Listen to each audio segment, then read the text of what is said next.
buenas tardes, buenas noches, hermanos. Qué lindo es alabar a nuestro Dios todos juntos, unánimes, con un mismo fin, que es glorificar su santo nombre.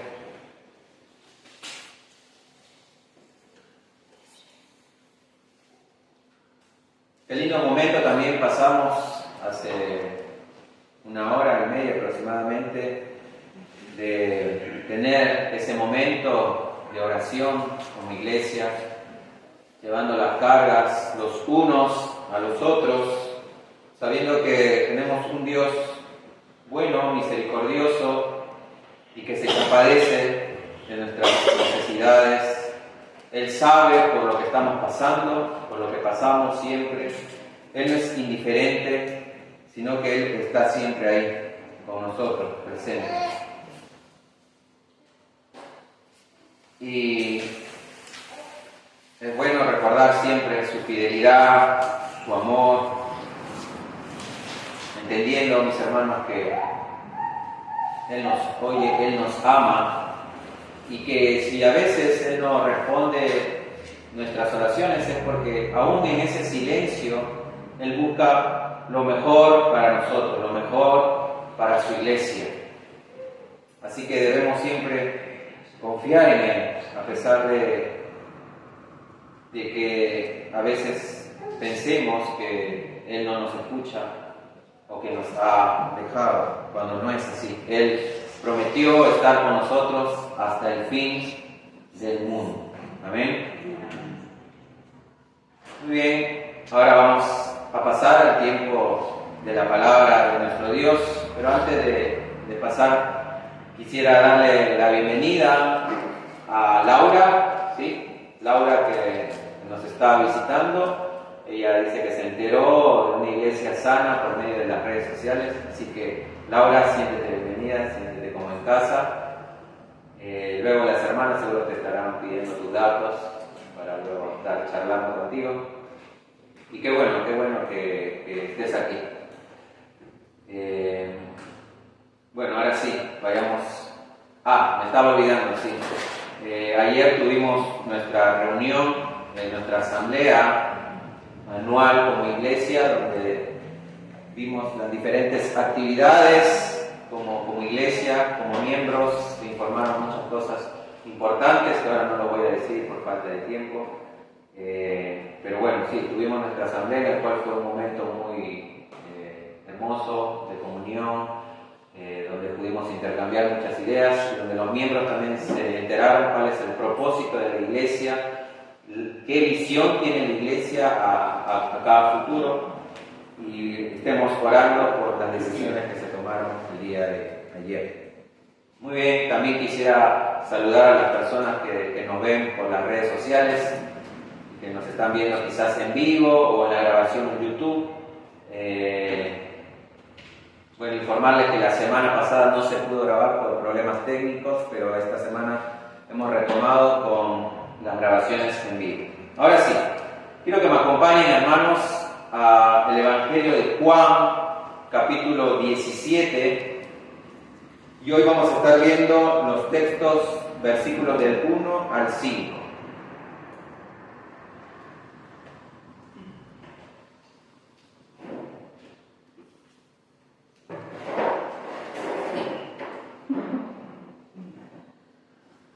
Juan capítulo 17, versículos del 1 al 5. Antes de comenzar con el momento de la palabra, vamos a encomendarnos a nuestro Dios en oración para que Él sea el que nos esté guiando. Oramos entonces, hermanos, a nuestro Dios. Acompáñenme en oración, cierren sus ojos.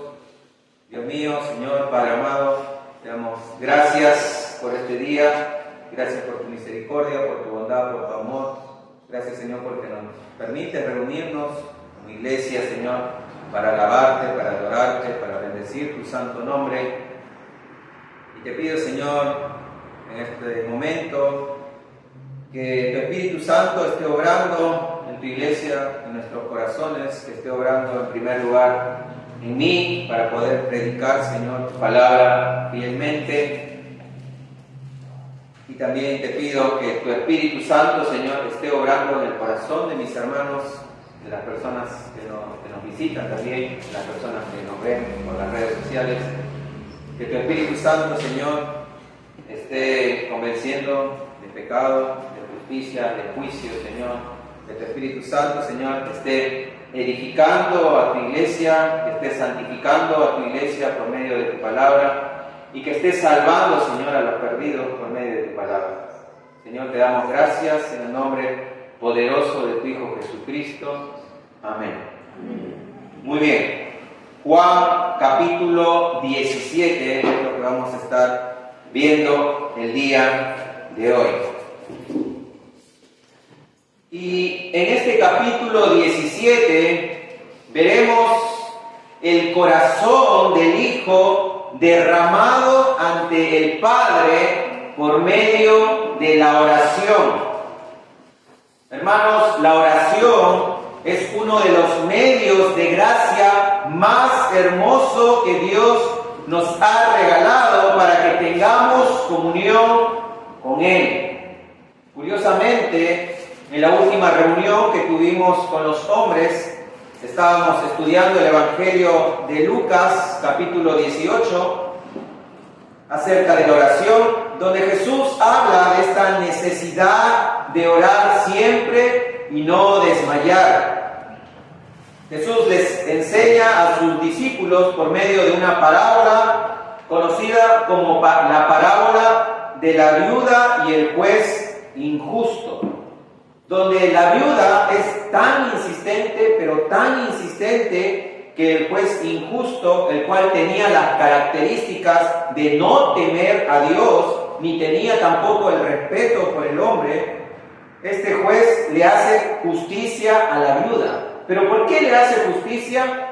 Porque Jesús nos cuenta que esta viuda le insistía tanto y tanto que le era molesta para el juez injusto.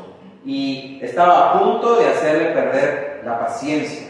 Es por eso que el juez le hace justicia. Y Jesús les dice a sus discípulos: si este juez injusto, que no tenía temor de Dios ni tenía respeto por el hombre, le hace justicia a esta viuda, ¿cuánto más no hará justicia a sus escogidos que claman de día y de noche? Y Jesús termina diciendo algo interesante. Les dice a sus discípulos: pero cuando venga el Hijo del Hombre, ¿hallará fe en la tierra? Eso les dice Jesús, haciendo entender, mis hermanos, que los que realmente dicen tener fe en Dios son las personas, son los escogidos de Dios, y son aquellas personas que claman a Dios de día y de noche. Jesús en cierta ocasión también les enseñó a sus discípulos a orar con la oración conocida como el Padre Nuestro, el cual esta oración debe ser un modelo para nosotros de cómo debemos dirigirnos hacia Dios. Pero hoy, mis hermanos, en este capítulo 17, tendremos el privilegio de oír al Hijo conversando con el Padre. Algunos teólogos han llamado acertadamente a este capítulo 17 como el lugar santísimo del Evangelio de Juan, porque es ahí donde Jesús tiene comunión con el Padre. Recuerde que en el Antiguo Testamento el sumo sacerdote podía entrar al lugar santísimo una sola vez al año para interceder por el pueblo. Es por eso que ahora este capítulo 17 es conocido como el lugar santísimo del Evangelio de Juan, o también es conocido como la oración sacerdotal de Jesús. Veremos entonces que Jesús empieza orando por sí mismo para que el Padre le glorifique, y es lo que vamos a ver precisamente del versículo 1 al 5. Es por eso que el título de este sermón se llama Glorifícame.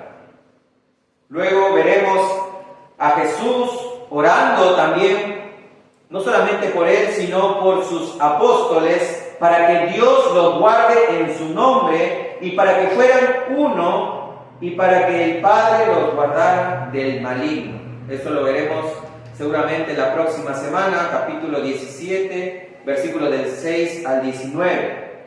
Y por último, Jesús no solamente ora por sus apóstoles, sino que Él ora por los que serían convertidos por la palabra de los apóstoles.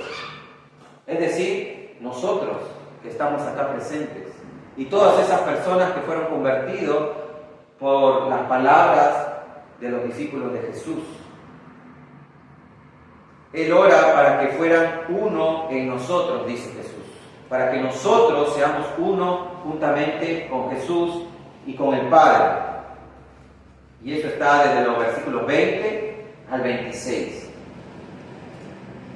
Y Marcus Rainsford, que es un teólogo y militar, habla y expresa lo siguiente acerca de este capítulo 17. Presten atención a lo que dice él. Él dice: toda la oración es una hermosa ilustración de la intercesión de nuestro bendito Señor a la diestra de Dios. No hay ni una sola palabra contra su pueblo, ni una referencia a sus fracasos o faltas. No, Él habla de ellos solo como eran en el propósito del Padre, como vinculados a Él y como receptores de aquella plenitud que Él vino a darles. Que Él vino a darles desde el cielo. Todas las peticiones particulares del Señor por su pueblo se relacionan con cosas espirituales.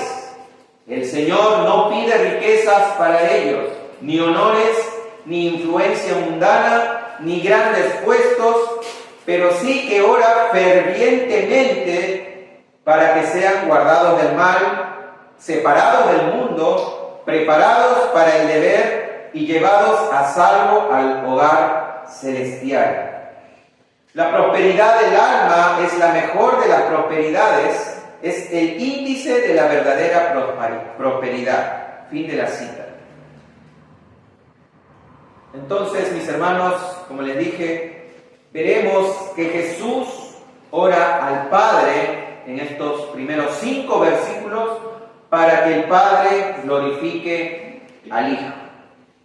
Ahora sí, acompáñenme a Juan capítulo 17, versículos del 1 al 5. Dice así la palabra de Dios: estas cosas habló Jesús y alzando los ojos al cielo dijo: Padre, la hora ha llegado, glorifica a tu Hijo para que el Hijo te glorifique a ti, por cuanto le diste autoridad sobre todo ser humano, para que dé vida eterna a todos los que tú le has dado. Y esta es la vida eterna, que te conozcan a ti, el único Dios verdadero, y a Jesucristo a quien has enviado. Yo te glorifiqué en la tierra, habiendo terminado la obra que me diste que hiciera. Y ahora glorifícame tú, Padre, junto a ti, con la gloria que tenía contigo antes que el mundo existiera. Amén. Vamos a explicar un poco del contexto para las personas que nos están visitando por primera vez. Vimos la semana pasada, mis hermanos, que Jesús terminó el discurso a sus discípulos, el cual empezó en el capítulo 13, en el aposento alto, lavándole los pies a los discípulos, y termina en el capítulo 16, que fue lo que vimos la semana pasada. A lo largo de estos capítulos, vimos que Jesús les da palabras de aliento, les da advertencias, les da consuelo, les da promesas, y termina con las siguientes palabras: Juan capítulo 16, versículo 33, Jesús dice: estas cosas os he hablado para que en mí tengáis paz. En el mundo tendréis aflicción, pero confiad, yo he vencido al mundo. Jesús le dijo a lo largo de todos estos capítulos, como les dije, que sus discípulos iban a ser perseguidos, iban a ser expulsados de la sinagoga, iban a ser odiados por el mundo y hasta asesinados por causa de su nombre. Es por eso que Jesús le dice: pero confíen en mí, porque yo he vencido al mundo. Hermanos, Jesús venció al mundo. Jesús venció a este sistema corrupto, siendo obediente al Padre, cumpliendo la misión que el Padre le había encomendado. Él fue obediente hasta la muerte y muerte de cruz. Es por eso que Jesús no les dice a sus discípulos: sí, mira, van a ser perseguidos, van a ser expulsados de la sinagoga, hasta asesinados, pero confíen en ustedes mismos. Ustedes pueden. No, Jesús no le dice eso, sino que Jesús le dice: confíen en mí, porque yo he vencido al mundo. Y mis hermanos, nuestra confianza no debe estar en nosotros. Nuestra confianza debe estar en el Señor. Y los que confiamos en el Señor, sabemos que somos más que vencedores en Cristo Jesús. Ese era el contexto, mis hermanos. Y a partir del capítulo 17, entonces Jesús empieza a orar. Todo el capítulo 17 se trata de la oración. Y a partir del capítulo 18 ya veremos que Jesús es arrestado y después será ejecutado, asesinado. Así que Jesús empieza este capítulo 17 diciendo: estas cosas habló Jesús, todo lo que le mencioné en el contexto. Y dice: y alzando los ojos al cielo, dijo: Padre, la hora ha llegado, glorifica a tu Hijo, para que el Hijo te glorifique a ti. Jesús entonces comienza esta oración levantando los ojos al cielo, una postura judía habitual para reconocer que el trono de Dios está en el cielo, como lo dice el salmista en el Salmo 123:1, dice: a ti levanto mis ojos, oh tú que reinas en los cielos. Esta postura también, mis hermanos, refleja la confianza y el corazón puro que tenía Jesús ante su Padre. Recuerden, en cierta ocasión Jesús contó una parábola, la parábola del fariseo y del publicano, en el cual el publicano oraba de manera despectiva diciendo: te doy gracias, Dios, porque no soy como este publicano. Pero el publicano, ¿qué es lo que hacía? Nos dice el texto que ni siquiera él se atrevía a alzar los ojos al cielo, porque él se reconocía como un pecador. Pero Jesús no era un pecador, por eso él sí tenía la libertad de alzar los ojos al cielo, él tenía la confianza de hacer eso. Y también al dirigirse a Dios como su Padre, Jesús estaba reconociendo su sumisión y su dependencia ante Él. Y hermanos, no importa la posición en la que ores, la Biblia enseña que hay muchas formas de orar. Lo puedes hacer de rodillas, lo puedes hacer sentado, como lo hicimos hace una hora, lo puedes hacer parado, lo puedes hacer caminando, lo puedes hacer postrado, etcétera, etcétera. Lo importante, mi hermano, es orar.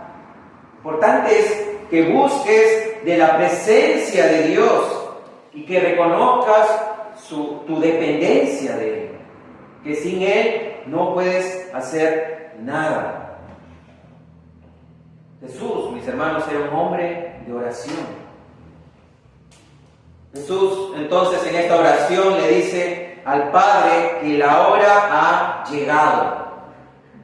¿A qué hora se estaba refiriendo Jesús Bueno, era la hora por la cual Jesús había venido a este mundo. Era la hora para el cumplimiento de todas las profecías del Antiguo Testamento. Era la hora cuando la verdadera Pascua iba a ser sacrificada. Era la hora cuando el Hijo de Dios heriría la cabeza de Satanás y llevaría a cabo el propósito de Dios de efectuar la salvación del hombre. Esa hora había llegado. Y hay un dicho popular por ahí que cuando alguien, por ejemplo, se salva de algún accidente o de la muerte misma, ¿qué es lo que dice? Todavía no llegó su hora, o todavía no era su hora, ¿cierto? Y en muchas ocasiones a Jesús lo quisieron matar, lo quisieron arrestar, pero no pudieron. ¿Saben por qué? Porque todavía no había llegado su hora. Pero ahora, mis hermanos, ya había llegado esa hora. Había llegado la hora en que nuestro Señor debía ser muerto por nuestros pecados. Jesús le dice que la hora ha llegado y le pide al Padre: Padre, glorifica a tu Hijo para que el Hijo te glorifique a ti. ¿Cómo es que iba a ser glorificado el Hijo? ¿De qué manera quería Jesús que el Padre lo glorificara? En muy poco tiempo, mis hermanos, Jesús tendría que pasar por esa experiencia humillante para todo ser humano en esa época, la cual era experimentar la crucifixión. La muerte de cruz, mis hermanos, era una muerte tortuosa, humillante, porque el que era crucificado era desnudado delante de todos y moría sufriendo. Eran horas y horas de agonía. Jesús fue humillado de esa manera en la cruz. Sin embargo, mis hermanos, en esa cruz, Cristo mismo iba a ser glorificado. Esa cruz le iba a dar la gloria a Jesús. Como dice el apóstol Pablo en su carta a los Gálatas, capítulo 6, versículo 14, el apóstol Pablo dice: pero jamás acontezca que yo me gloríe, sino en la cruz de nuestro Señor Jesucristo, por lo cual el mundo ha sido crucificado para mí y yo para el mundo. ¿Vieron? El apóstol Pablo estaba diciendo que él no se quería gloriar en sí mismo, sino que él se quería gloriar en la cruz de nuestro Señor Jesucristo. Y mis hermanos, por medio de su muerte en la cruz, Jesús recibió la exaltación, la adoración y el amor de millones de seres humanos cuyos pecados Él llevó en esa cruz. Él aceptó este camino a la gloria porque sabía que ahí sería glorificado junto con el Padre. Cristo fue glorificado en la cruz. Por eso es que nosotros también a veces cantamos alabanzas de la gloria de la cruz, de lo glorioso que es la cruz, de lo que representa la cruz para nosotros. Es por eso que cuando Jesús le dijo al Padre: glorifica a tu Hijo, estaba pidiendo que el plan eterno de redención se consumara exactamente como se había determinado ya en su soberanía. Jesús le dijo en su oración: glorifica a tu Hijo. ¿Para qué? Para que el Hijo glorifique al Padre. Cuando Jesús, mis hermanos, llevó a cabo su obra, Él glorificó al Padre. ¿Por qué? Porque Él fue obediente hasta la muerte y muerte de cruz, como les mencioné. Y eso de glorificar significa dar honor. Y nada da más honor, mis hermanos, a los que son padres, que sus hijos les hagan caso, que sean obedientes. Cuando los hijos son obedientes a los padres, le están dando honor o le están dando gloria.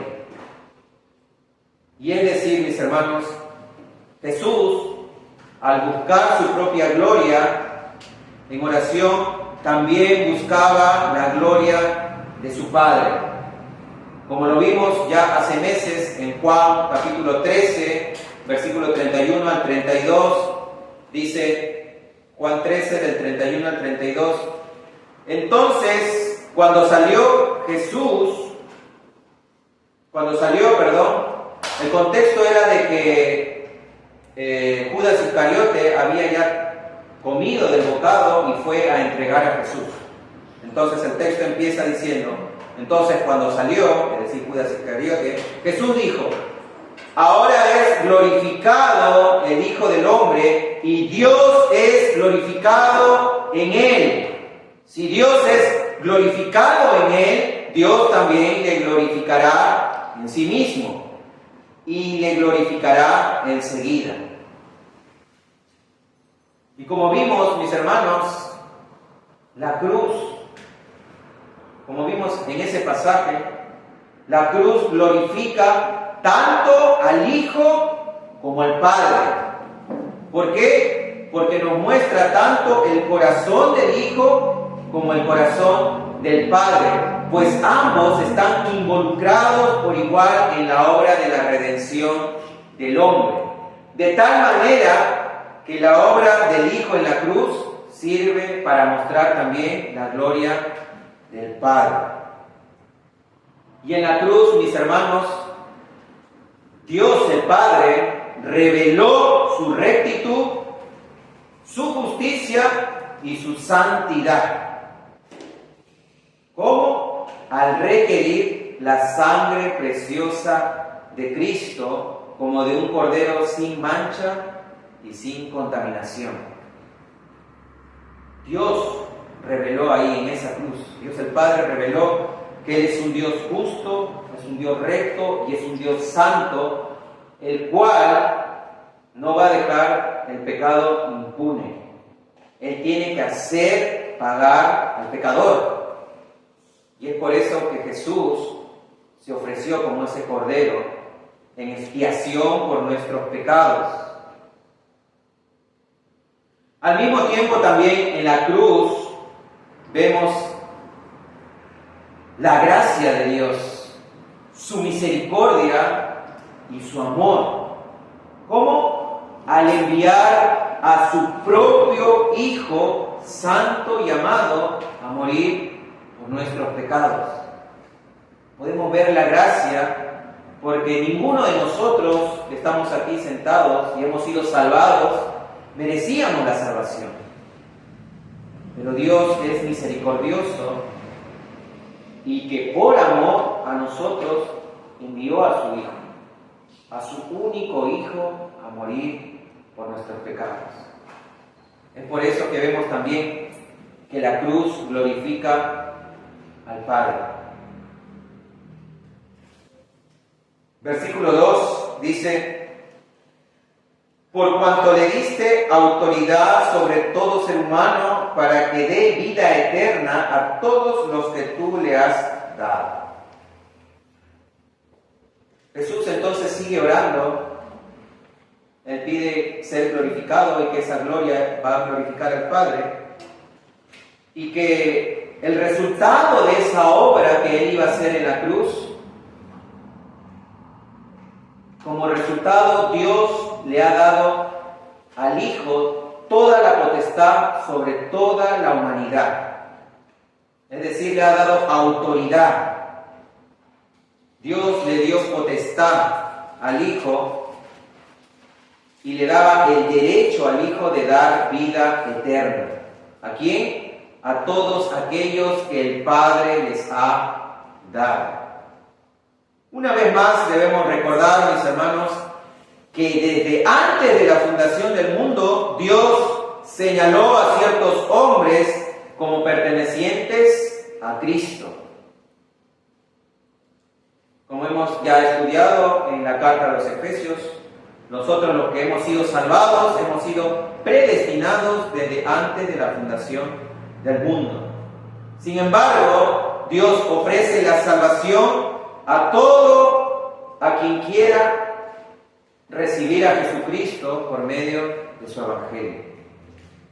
Es decir, existen las personas que han sido escogidos, predestinados, sí, pero el Evangelio es para todos y nosotros no sabemos quiénes son esas personas. Es por eso que Jesús nos manda a predicar a toda criatura.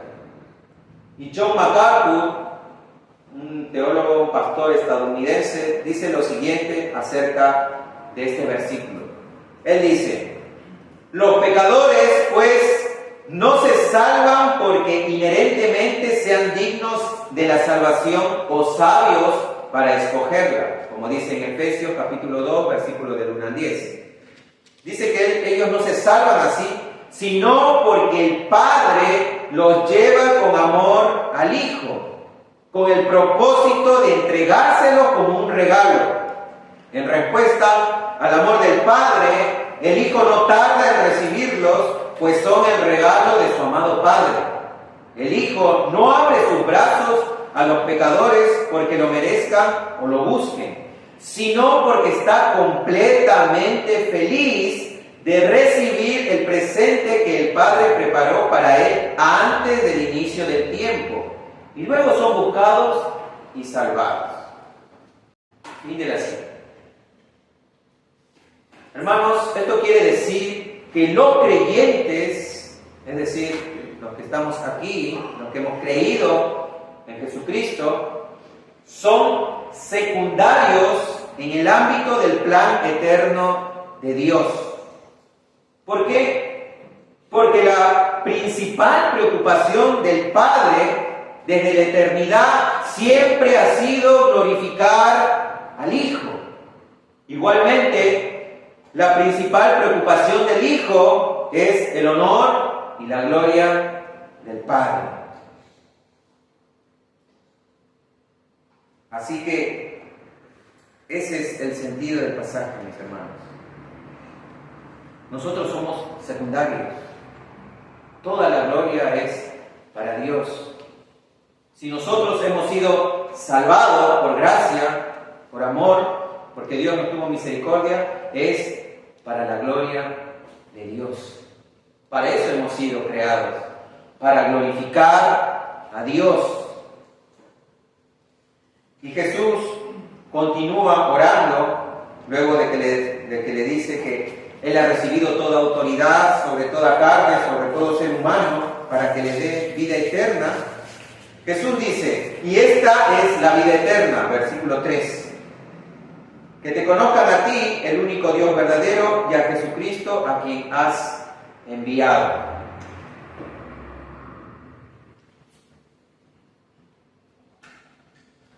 ¿Qué es la vida eterna? ¿Qué es la vida eterna? ¿Será vivir para siempre, como nos muestran en las películas de Hollywood, donde buscan una pócima en la cual ellos quieren vivir para siempre? No. La vida eterna, según la Biblia, no se refiere tanto a la cantidad de vida, sino a la calidad de vida. Es decir, la vida eterna es más que vivir para siempre. La vida eterna es disfrutar la comunión íntima con Dios ahora y siempre. Es por eso que Jesús dijo: yo he venido para darles vida y vida en abundancia. Y hermano, la vida eterna no es solo una posesión futura, sino que es una realidad presente, del ahora. Juan capítulo 5, versículo 24, que ya lo vimos también, Jesús dice: en verdad os digo, el que oye mi palabra y cree al que me envió, tiene vida eterna. No dice que tendrá, dice tiene vida eterna y no viene a condenación, sino que ha pasado de muerte a vida. Es decir, todos los que hemos oído la palabra y hemos creído en Jesús como nuestro Señor y Salvador, tenemos vida eterna, hermanos. Y Jesús en su oración dice que la vida eterna es conocer a Dios. Por eso es que dice, y esta es la vida eterna, que te conozcan a ti. Hermanos, la vida eterna es conocer a Dios.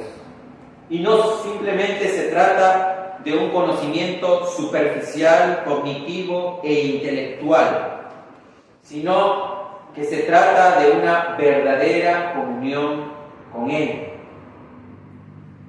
Muchas personas hoy en día dicen conocer a Dios, les preguntan si creen en Dios y ellos dicen que sí, pero no lo conocen. ¿Por qué? Porque no saben realmente quién es Él. Les preguntas acerca de sus atributos y no te saben responder. No conocen ni sus atributos, ni tampoco obedecen a sus mandamientos porque tampoco leen la Biblia. Pero dicen conocer a Dios. Estas personas, mis hermanos, simplemente viven y profesan una religiosidad, una religión. Y hay muchas personas andando por ahí. Pero de esto no se trata la vida eterna. La vida eterna, como le dije, se trata de realmente conocer quién es Dios. Y Jesús dice que la vida eterna es conocerlo a Él, al Padre, al único Dios verdadero, y a Jesucristo, a quien ha enviado. Entonces, partamos que la vida eterna es conocer a Dios. En primer lugar, al Padre. Y en el Antiguo Testamento, mis hermanos, vemos ahí que se afirma que Dios es el único Dios. Deuteronomio, capítulo 6, versículo 4, conocido como la Shema por los judíos, que es una oración que ellos repiten a diario, en las mañanas y en las tardes, dice Deuteronomio 6:4, oye Israel, Jehová nuestro Dios, Jehová uno es. Jehová uno es. Y Dios puso estas palabras en este libro para diferenciarse de otros dioses. Recuerden que en la época de Moisés, donde fue escrito esto, había muchos dioses alrededor, como los cananeos, por ejemplo, que tenían infinidad de dioses, como Baal, Astarot, etc. Y Dios dice a su pueblo, escucha Israel, Jehová nuestro Dios, Jehová uno es. Dios es uno. Y Jesús estaba diciendo que la vida eterna es conocer ese Dios, al único Dios verdadero. Y la secta de los unitarios, toman este versículo que acabamos de leer, que es el versículo 3, para decir que Jesús no es Dios, para negar la deidad de Cristo. Porque ellos dicen que en Juan capítulo 3 dice, bueno, la vida eterna es que conozcan a ti, el único Dios verdadero, y a Jesucristo a quien has enviado. Es decir, no lo cuentan a Jesús como Dios, solamente al Padre. Pero este versículo no significa que Jesucristo no sea el verdadero Dios. Es más, el hecho de que su nombre sea mencionado junto a Dios el Padre como siendo la fuente conjunta de vida eterna, significa que son iguales. Es más, el propio apóstol Juan en su primera carta, capítulo 5, primera de Juan, capítulo 5, versículo 20, dice, y sabemos que el Hijo de Dios ha venido y nos ha dado entendimiento a fin de que conozcamos al que es verdadero. Y nosotros estamos en aquel que es verdadero. ¿En quién? En su Hijo Jesucristo. Él dice, este es el verdadero Dios y la vida eterna.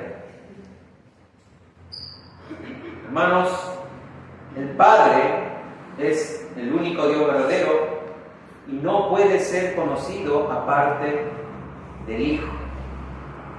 Juan capítulo 1, veamos Juan capítulo 1, versículo 18 dice, nadie ha visto jamás a Dios, el unigénito Dios que está en el seno del Padre, Él le ha dado a conocer.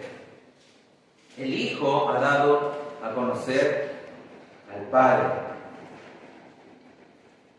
Jesús también dijo en Juan capítulo 12, versículo 45, y el que me ve, dice Jesús, ve al que me ha enviado. Juan capítulo 14, versículo del 8 al 9, dice, Felipe le dijo, Señor, muéstranos al Padre y nos basta. Jesús le dijo, ¿tanto tiempo he estado con vosotros y todavía no me conoces, Felipe? El que me ha visto a mí, ha visto al Padre. ¿Cómo dices tú, muéstranos al Padre?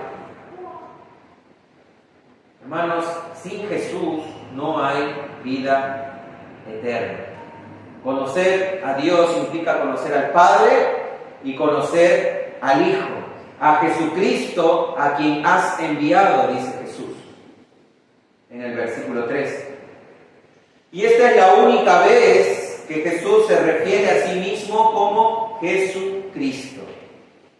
De esta manera Jesús está afirmando que Él es el Mesías que había de venir. Así que Jesús, mis hermanos, es Dios. Todo el Evangelio de Juan grita que Jesucristo es Dios. Y el propio apóstol Juan ya había afirmado muchas veces la deidad de Jesucristo.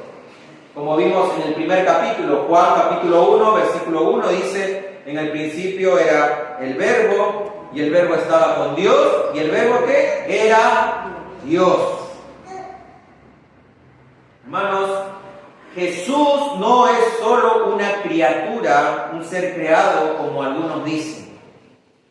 Jesús es Dios. ¿Por qué? Porque Jesús comparte los atributos divinos de Dios. Él hizo muchas señales que solamente Dios el Padre podría hacer. Jesús en cierta ocasión calmó la tempestad, calmó la tormenta, y sus discípulos se quedaron asombrados y dijeron, ¿quién es este que aún los vientos le obedecen?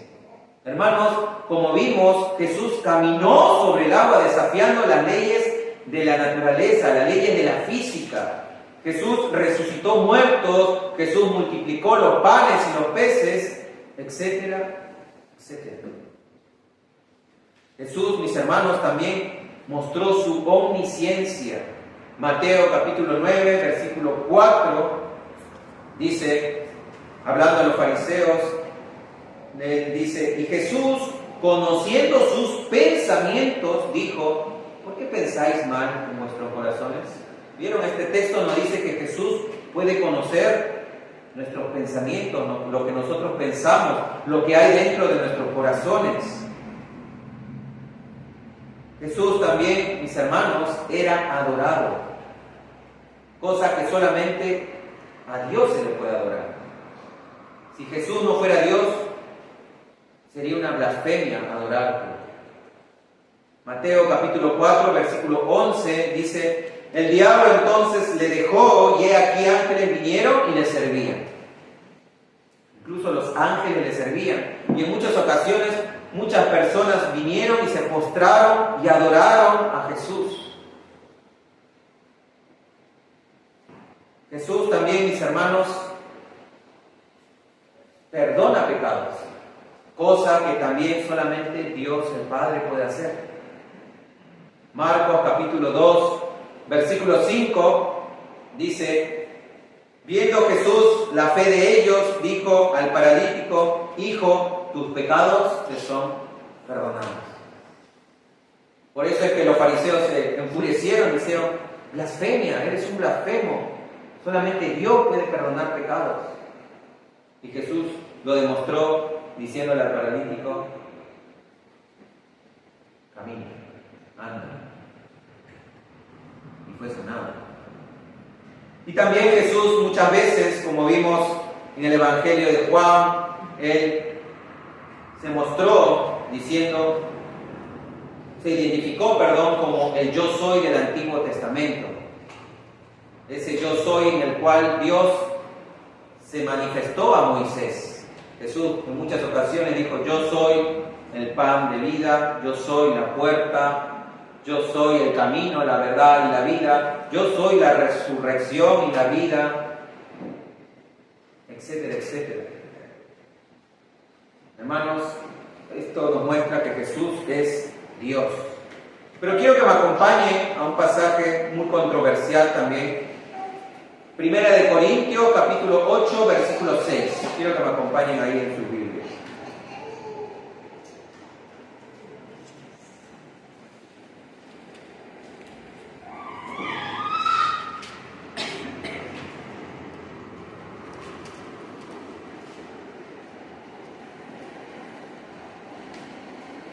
Primera de Corintios, capítulo 8, versículo 6 dice: sin embargo, para nosotros hay un solo Dios, el Padre, de quien proceden todas las cosas, y nosotros somos para Él, y un Señor, Jesucristo, por quien son todas las cosas, y por medio del cual existimos nosotros. Gracias. Entonces, mis hermanos, los testigos de Jehová y otras personas niegan la deidad de Jesucristo, diciendo que Pablo afirma que Jesucristo no es Dios. Porque ahí dice en el texto: hay un solo Dios, el Padre, y un Señor, Jesucristo. Entonces ellos niegan diciendo que Jesucristo no es Dios, que viene del griego Theos, sino solamente que Jesucristo es Señor, que viene del griego Curio. Como si el Señor fuera una criatura, algo creado. Pero eso, mis hermanos, el versículo 6 hay que verlo en su contexto para poder entender bien el pasaje. Y lo podemos entender bien si leemos el versículo 5. Primera de Corintios, capítulo 8, versículo 5 dice: porque aunque haya algunos llamados dioses, ya sea en el cielo o en la tierra, como por cierto hay muchos dioses y muchos señores, ahí recién dice Pablo: sin embargo, para nosotros hay un solo Dios, el Padre, de quien proceden todas las cosas, y nosotros somos para Él, y un Señor, Jesucristo, por quien son todas las cosas y por medio del cual existimos nosotros. Entonces, la afirmación de Pablo en el versículo 6 tiene el propósito de excluir a todos los dioses y señores paganos. Es decir, Pablo no le dice Señor a Jesucristo para atribuirle una posición inferior al Padre, sino que él está diciendo que hay un solo Señor, en referencia al versículo 5, que él estaba mencionando de varios dioses y varios señores. Y la pregunta que nosotros deberíamos hacer al texto es: ¿acaso Dios el Padre no es Señor? ¿Acaso Dios el Padre no es Señor? ¿No tiene Dios el Padre dominio sobre el mundo? Él es Dios el Padre, sí, pero por eso no deja de ser el Señor del universo. Asimismo, Jesucristo es el Señor, pero no por eso deja de ser Dios. Como Pablo también afirma en otros textos, Romanos 9:5, dice, hablando Pablo, dice: de quienes son los patriarcas y de los cuales según la carne vino Cristo, el cual es Dios sobre todas las cosas, bendito por los siglos. Amén. Colosenses 2:9, el apóstol Pablo también dice: porque en Él habita, o sea, en Jesucristo, habita corporalmente toda la plenitud de la deidad. Tito capítulo 2, versículo 13, nuevamente el apóstol Pablo dice: aguardando la esperanza bienaventurada y la manifestación gloriosa de nuestro gran Dios y Salvador, Jesucristo. Entonces, mis hermanos, nuevamente les repito, Jesús es Dios y la vida eterna consiste en eso, en conocer al Padre, el único Dios verdadero, y a Jesucristo a quien Él ha enviado. Sin Jesucristo, mis hermanos, no hay vida eterna. Versículo 4. Dice, Jesús sigue orando al Padre y dice: yo te glorifiqué en la tierra, habiendo terminado la obra que me diste que hiciera. Y pensando humanamente, nosotros diríamos que estas palabras deberían encontrarse después de la resurrección de Jesús. Porque en estos momentos todavía le esperaba la cruz a Jesús. Pero lo que Jesús estaba haciendo era orar o hablar proféticamente. Es decir, para Jesús, su muerte ya era una realidad. Y la victoria sobre Satanás y el sepulcro ya también estaba asegurada. Y mis hermanos, Dios siempre habla del futuro como si fuera historia, como si fuera que algo como que ya pasó. Por ejemplo, en Isaías 53, quiero que vayan a Isaías 53. No vamos a leer todo, simplemente vamos a ver algunos pasajes.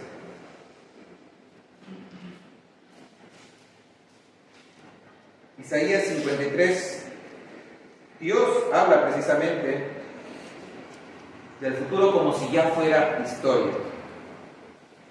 Hablando de Jesús, bueno, el versículo 2 dice: creció delante de él como renuevo tierno, como raíz de tierra seca. No tiene aspecto hermoso ni majestad para que le miremos, ni apariencia que le deseemos. Y acá empieza. Dice: fue despreciado y desechado de los hombres, varón de dolores, experimentado en aflicción. ¿Vieron? Habla como si ya hubiera ocurrido. Fue despreciado y desechado. Versículo 4 también dice: ciertamente Él llevó, dice, nuestras enfermedades y cargó con nuestros dolores. No dice que Él llevará nuestros dolores, nuestras enfermedades, sino que Él ya llevó. Versículo 5 dice: mas Él fue herido por nuestras transgresiones, molido por nuestras iniquidades. No dice que Él será herido. Y así sucesivamente veremos a lo largo de todo el capítulo 53 que Dios habla, mis hermanos, del futuro como si ya fuera historia, como si ya estuviera consumado. Es por eso que Jesús dice: yo te he glorificado, como si eso ya hubiera sucedido. Yo he terminado la obra, dice Jesús. ¿Cómo glorificó Jesús también al Padre? Bueno, mediante su vida sin pecado, por su obediencia perfecta y por sus milagros. Los milagros de Jesús, mis hermanos, eran una credencial para confirmar que Él era el Mesías, pero también tenía la finalidad de glorificar a Dios. Es por eso que los milagros, mis hermanos, siempre lo vemos en la Biblia con el propósito de glorificar a Dios. Juan capítulo 11, versículo 4, cuando Jesús oyó acerca de la enfermedad de Lázaro, dice Juan 11:4, dice: cuando Jesús lo oyó, dijo: esta enfermedad no es para muerte, sino para la gloria de Dios, para que el Hijo de Dios sea glorificado por medio de ella. Mateo capítulo 9, versículo 8, luego de curar al paralítico, al que habíamos leído anteriormente, el que le perdonó los pecados, Mateo 9:8 dice: pero cuando las multitudes vieron esto, sintieron temor y glorificaron a Dios, que había dado tal poder a los hombres. Cristo, mis hermanos, glorificó a Dios el Padre con su vida, su obediencia y sus milagros. Y Cristo, mis hermanos, como dice el versículo 4, nos da este ejemplo perfecto para terminar la obra que Dios le había dado a él. Un ejemplo de esto es el apóstol Pablo en su segunda carta a Timoteo, capítulo 4, versículo 7. Él dice, el apóstol Pablo le dice: he peleado la buena batalla, he terminado la carrera, he guardado la fe. Hermanos, esto debe ser un ejemplo para nosotros. Al morir, nosotros podremos decir que hemos acabado la obra que el Señor nos ha dado acá en esta tierra. ¿Podemos glorificar a Dios de esa manera, terminando esa obra, ese propósito para el cual hemos sido salvados? Y por último, Jesús, versículo 5, dice: y ahora glorifícame tú, Padre, junto a ti, con la gloria que tenía contigo antes que el mundo fuese o existiese. Jesús entonces ora al Padre para que le sea restaurada su gloria en el cielo. Esa gloria que compartía con el Padre antes que el mundo existiera. Y esto nos enseña, mis hermanos, este pasaje acerca de la doctrina de la preexistencia de Jesús, la preexistencia de Cristo. Es decir, Jesús existía en la eternidad junto con el Padre.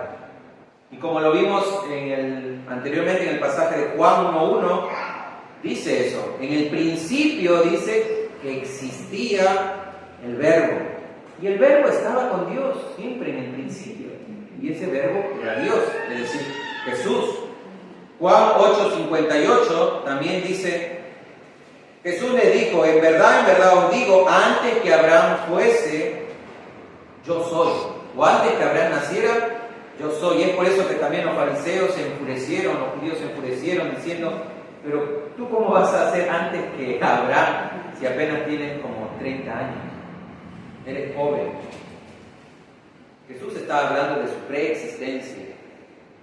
Juan 12:41 dice: esto dijo Isaías porque vio su gloria y habló de él. Que también lo estudiamos en capítulo 12, donde se cita a Isaías. Si van a Isaías, verán que él tuvo la visión de la gloria de Dios sentado en su trono, donde los querubines rondaban y decían: santo, santo, santo es el Señor.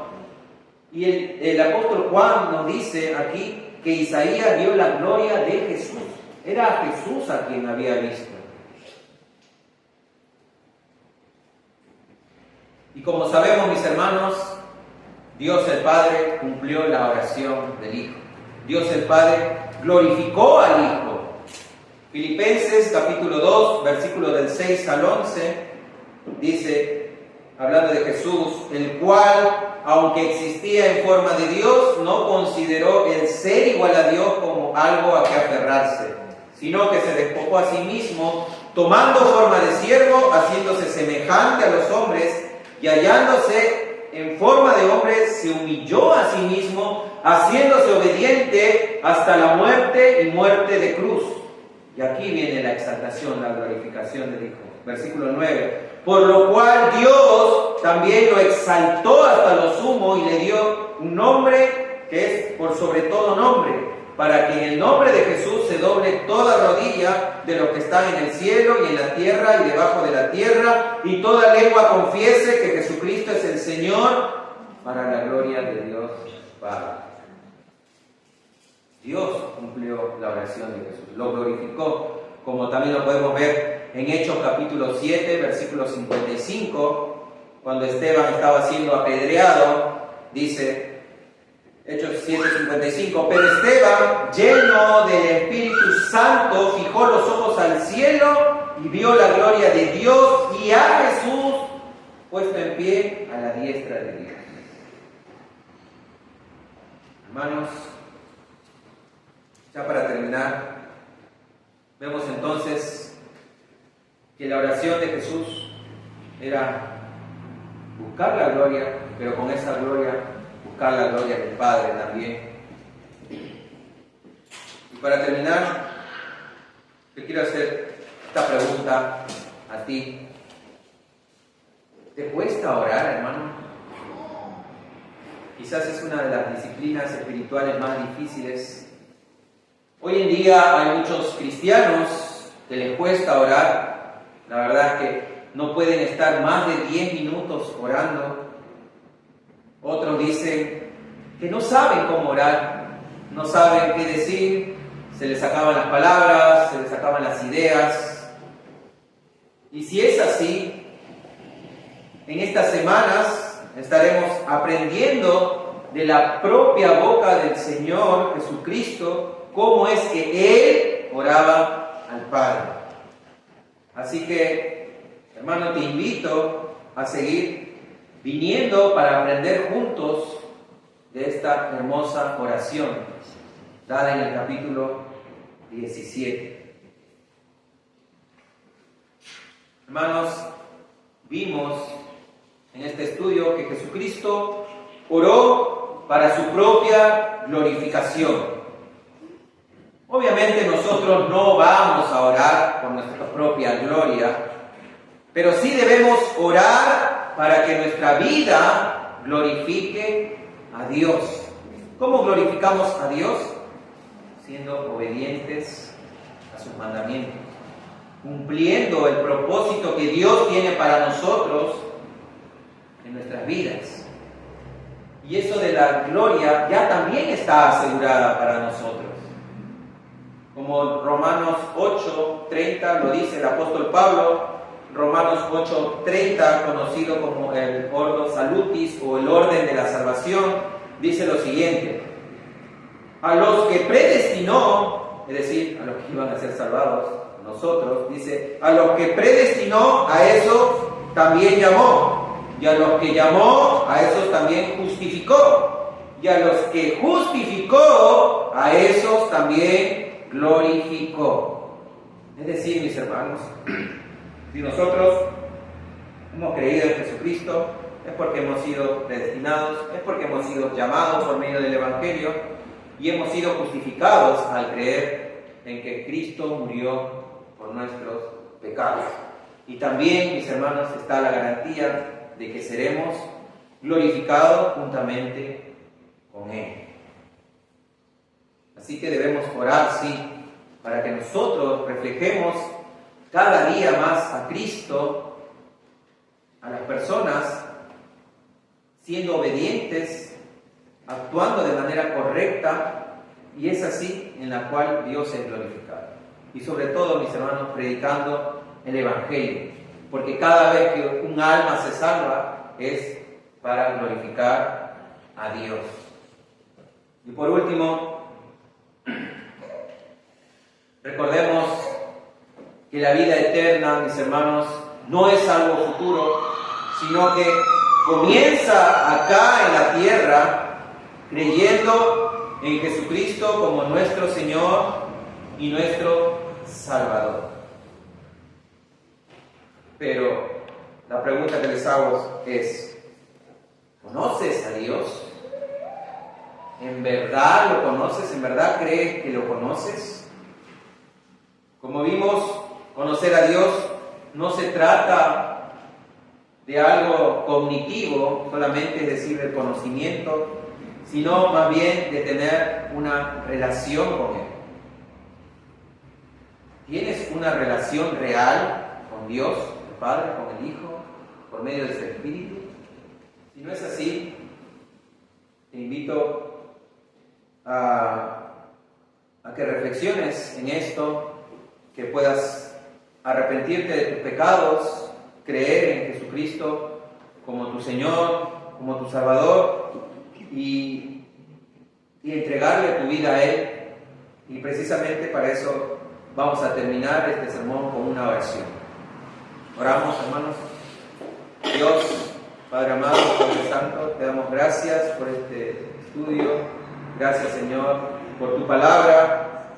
Te pido, Dios, que los que no te conocen, o que los que dicen conocerte y no te conocen, sean alcanzados, Señor, por tu gracia.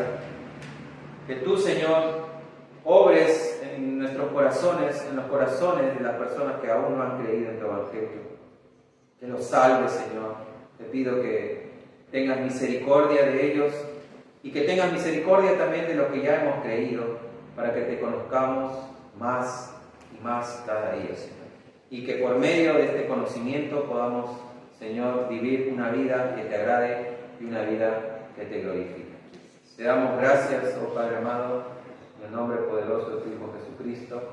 Amén. Continuamos con la última alabanza.